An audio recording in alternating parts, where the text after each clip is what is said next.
This morning, the prophet Isaiah, chapter 2.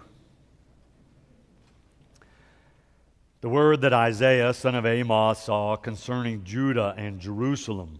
In days to come, the mountain of the Lord's house shall be established as the highest of the mountains, and shall be raised above the hills. All the nations shall stream to it. Many people shall come and say, "Come, let us go up to the mountain of the Lord, to the house of the God of Jacob, that he may teach us his ways, and that we may walk in his paths. For out of Zion shall go forth instruction, and the word of the Lord from Jerusalem. He shall judge between the nations, and shall arbitrate for many peoples. They shall beat their swords into plowshares, and their spears into pruning hooks. Nation shall not lift up sword against nation, neither shall they learn war anymore. O house of Jacob, come, let us walk in the light of the Lord." This is the word of God for the people of God. Thanks be to God.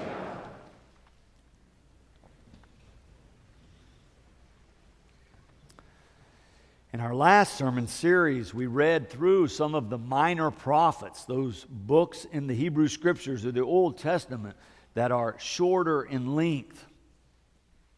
They had words and visions for us in terms of how to live lives of faith. But this month, we're going to be looking at Isaiah, one of the major prophets. That is, one of the ones who wrote some of the longer books. In fact, his prophetic writings are the longest of the prophetic books. We'll be reading from Isaiah each of these Sundays leading up to our celebration of Christmas next month. We did not read in chapter 1, but in chapter 1, Isaiah begins to tell his people, we have some problems. We have some serious problems here. He goes on the attack and says, we are not being faithful worshipers. We're not being faithful followers of God. And he says part of the problem is that our worship is inauthentic. And it's inauthentic because what we say when we come to the Lord's house and then what we do on the other days of the week do not match. We are not consistent in proclaiming and then following God. Isaiah is harsh as he writes to these people. Our best biblical scholars tell us it is a difficult time in which Isaiah is writing, around the year 700 BCE, or before the Common Era, or the time before Christ. The scholars tell us that this was a time where foreign powers were coming and surrounding the Jewish people. In fact, by this time, they say the Assyrians had come from the north and overtaken the northern tribes, or the northern kingdom. That Isaiah is writing from the area called Judah, the area around Jerusalem, where the southern kingdom was still intact. But they could feel the pressure of these foreign powers. They knew that there were others who would like to come and take over their area as well. So the Hebrew people are divided among themselves and under attack from others who live around them. It is a difficult time. Isaiah is trying to inspire his people, to encourage them to be more faithful. He sees their lack of faith of one of the reasons they're in such trouble with these foreign powers. But by the time he gets to chapter 2, where we began to read, he begins to paint this wonderful vision of what could come to pass in the days to come, what God wants to do among his people and for his people. And Isaiah is trying to help his people understand that their faith is important. And in fact, they could be a role model for all the other peoples, all the other nations, as Isaiah calls them. And that in fact, if they would do so, others would come. And that they would experience a great blessing, and they could live as people in peace. If only they could see this vision that God is speaking through him. Let me read you a couple of those verses again. Verse 2 and 3, where Isaiah begins to share this vision that has come from God. in days to come. The mountain of the Lord's house shall be established as the highest of the mountains, and shall be raised above the hills. All the nations shall stream to it. Many people shall come and say, Come, let us go up to the mountain of the Lord, to the house of the God of Jacob, that he may teach us his ways, and that we may walk in his paths. Dr. Bruce Birch, one of our biblical scholars teaching at Wesley Theological Seminary, our seminary, the United Methodist Church in Washington, D.C. Dr. Birch says this is not a political claim about Jerusalem ruling other people, but is a spiritual vision. That Isaiah is receiving this word from God of a spiritual nature of what could happen if all the people would recognize that this high place, this place of worship, is a place of wisdom and guidance. And if people would begin to make that the center of their lives and the center of their decision making, when all people began to look to God and let God be the one that leads them into the future, then there would be a reign of peace, not only for the Jews, for the Israelites, but for all the peoples of the earth, for all of that area. Isaiah sees a better future for his people, and it involves all the other people around him as well. Oh, it comes from a particular God, from the Lord or Yahweh, but it's not just for the Jews, it's for all people. It would be a blessing of peace for all the people in the area, all the nations, as Isaiah says. Dr. Biggs recommended a book to me by a fellow named Rabbi Jonathan Sachs a while ago, The Dignity of Difference. It is a wonderful book. He covers lots of territory. But at one place, he's talking about how the God of the Jews sees humanity. And as I read over it a couple of weeks ago, and then read this passage from Isaiah more recently, I thought this really can help us understand this vision that Isaiah is painting. I want to read you a few lines from Rabbi Sachs' book. He writes, Judaism believes in one God, but not in one exclusive path to salvation. The God of the Israelites is the God of all humankind, but the demands made of the Israelites are not asked of all humankind. Judaism's ancient sages maintain that the pious of the nations have a share in the world to come. He begins to show different themes in the Hebrew Scriptures that talk about this. And then he says, as further evidence of this view, two of the Bible's heroic women, Tamar and Ruth, are not Israelites. The first is a Canaanite, the second a Moabite. Yet each has a place of honor in Israel's history, and both are ancestors of its greatest king, David. Rabbi Sachs then asks this question: how does such an idea arise, and what does it imply?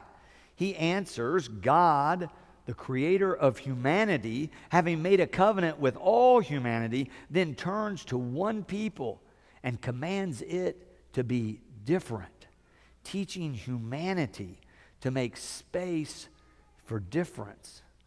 God may at times be found in the human other, the one not like us. Biblical monotheism is not the idea that there is one God and therefore one gateway to his presence. To the contrary, it is the idea that the unity of God is to be found in the diversity of creation. That helps me understand how Isaiah can have this vision from a particular God and yet believe that it's a blessing for all of humankind. These visions from Isaiah and some of the other prophetic works are adopted by the early church to help them understand what God was doing in Jesus of Nazareth, how God was making a proclamation through this baby that was to be born. It was going to happen in a certain place in a certain time, but it's going to be a proclamation for all of humanity. As you begin to read through these visions from the prophetic writers and then read the Gospels, you begin to hear the echoes of the prophets throughout the Gospels. I want to give you just one example. As we've read from Isaiah, I'm going to flip over to the Gospel of John. Just read you the first few verses and see if you do not hear the echoes of Isaiah's vision being captured by John. He writes, "In the beginning was the Word, and the Word was with God, and the Word was God. He was in the beginning with God. All things," or for Isaiah's purposes, you could say all peoples, "came into being through Him, and without Him not one thing came into being. What has come into being in Him was life, and the life was the light of all people." Do you see how both Isaiah and the Gospel of John are writing about the way to life, the path to life, how they should focus on God, and when they do, their experience will be one of light. They both use this image of light. Did you hear it right at the end of the passage we read from Isaiah? In the 5th verse, he says, "Come, let us walk in the light of the Lord." And then John finishes his first paragraph in verse 5 and says, "The light shines in the darkness, and the darkness did not overcome it." In both Isaiah and John, the writers point out that not all people see or recognize the light. Isaiah makes it very clear in the very first chapter that not all people are responding to this vision that he has received. Not all people are worshiping faithfully and following God faithfully. John says it more succinctly in the 10th verse of the very first chapter. He says, as he's talking about this Word that's coming into the world and helped create the world, He was in the world, and the world came into being through Him, yet the world did not know Him. Isaiah and John have so many parallels. They both see this vision of what God is doing in the world, and they both realize that some see it and some do not. Some respond and some do not. In the book I mentioned earlier by Rabbi Sachs, he talks about the immense choices that lie in front of us that will determine our future as a planet. He describes two different scenarios. He says, in one, the human family is prospering, that the global communication network has helped bridge the differences between people, and advances in healthcare and education are being shared around the planet. That we have found a way to work together, that everyone is able to find meaningful work and adequate wages, and the human family flourishes. But he says that's just one possibility.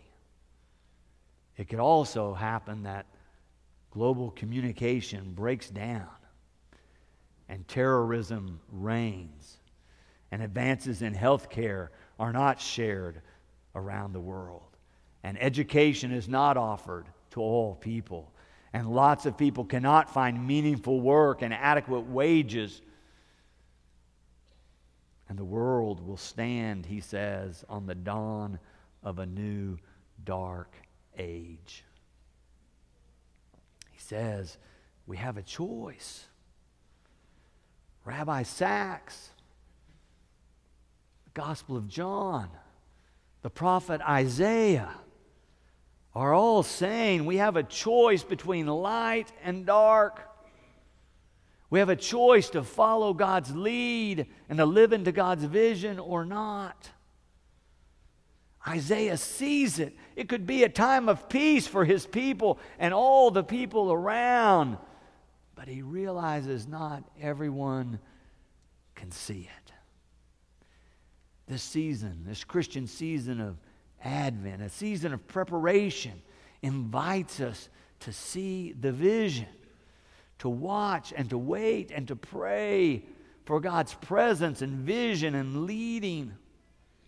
If we want to open the gift of light in our lives, Advent reminds us that we have to watch and wait and pray for God to lead us into this future that God envisions. Each week as we go through these readings from Isaiah, he's given in those visions some specific things for his people to do. I'm going to give us some specific things to consider in terms of what we might do in our preparations for Christmas. I want to share just a couple of specific actions that you might consider taking during Advent.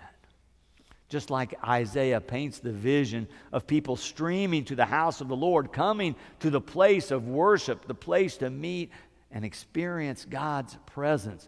What if we all took our vow as members here so seriously that we did not allow anything to get in the way of us being in the house of the Lord on a Sunday? That we had as our top commitment to be here to worship together. I began to think, what if all of our members took this seriously and we're here every week? We would not be able to seat everyone in the sanctuary. If we could sense and see and respond to this vision that Isaiah paints of going to the house of the Lord and making that the center of our lives, Isaiah promises that we would experience light and life and peace. So that might be something some of us could do, is raise worship and coming to church up on the list of priorities and put it on the top. But I also thought of how Isaiah shares this vision with his people. He not only receives it from God, but he begins to proclaim it to others around him. And I thought, what if when we were in conversation with our friends and neighbors and co-workers and somebody was sharing with us how they were going to spend the holidays, we would make sure that we shared with them how we celebrate the holidays and how we understand that worship is part of how you celebrate Christmas. That coming to church is an important part of how we respond to God and experience abundant life and wonderful celebrations of family and faith in this time. I thought, what if when we were talking with people and somebody was sharing with us how this holiday season was going to be difficult for them for one reason or another, that we were ready to share our faith. We were ready to say, well, we know a place of love and welcome and healing, and we offer an invitation for them to come and worship with us here. Why not invite them to join us? Why not invite them into this family of God as we prepare for the birth of this Christ child that we proclaim brings life and light to all the people? Why not extend that invitation to some others so that they could come and experience it for themselves? There will be opportunities. I guarantee you there will be opportunities come your way in the next few weeks where you could share your faith or share an invitation and help someone else open that gift of light that God is offering to them. I mean, you could share your mailer with someone. It lists all the details in there for somebody, all the times that they're invited to come. Or in a few weeks, we're going to have a little business-sized card that lists all the times of the Christmas Eve services. You could take one of those and offer it to a friend or neighbor so they could plan how their family could be a part of Christmas Eve and Christmas morning worship. So many ways, so many options. But Isaiah reminds us we have a choice to make. The Gospel of John reminds us we have a choice to make. Isaiah invites his people and invites us to say, come, let us walk in the light. Amen. And thanks be to God.